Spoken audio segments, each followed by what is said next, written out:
কম বেশি মাথায় পাগড়ি প্রতিদিন দেওয়া হচ্ছে, তবে সংখ্যায় এত কিন্তু পাই না, এত পাই না। এখানে দাদা হুজুর কেবলা, এই জায়গা গরিবের আবাদ, এই জায়গা আল্লামা হুজুর, এই জায়গা কামেল পীরের নেক নজর আছে। তাই আজকের এখানে ৭৭ জন ব্যক্তির মাথায় আজকের নতুন করে পাগড়ি দেওয়া হবে। এতে আপনারা খুশি না বেজার?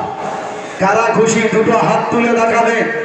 আল্লাহ তুমি আল্লামা হুজুরের দোয়াটা নসিব করবে। দুই হাত তুলে দেখা, ভালো করে দুই হাত তুলে জোরে তাকবীর দেন, নারে তাকবীর। আপনি আপনার জীবনের আওয়াজটা আল্লামা হুজুরের দরবারে তুলে ধরতে পারবেন, নারে তাকবীর। মন খুলে আওয়াজটা তুলে ধরবে। কিয়ামতের দিনে যেন আল্লামা হুজুরের দরবারের আওয়াজের ওসিলায় আল্লাহ যেন নাজাতের ওসিলা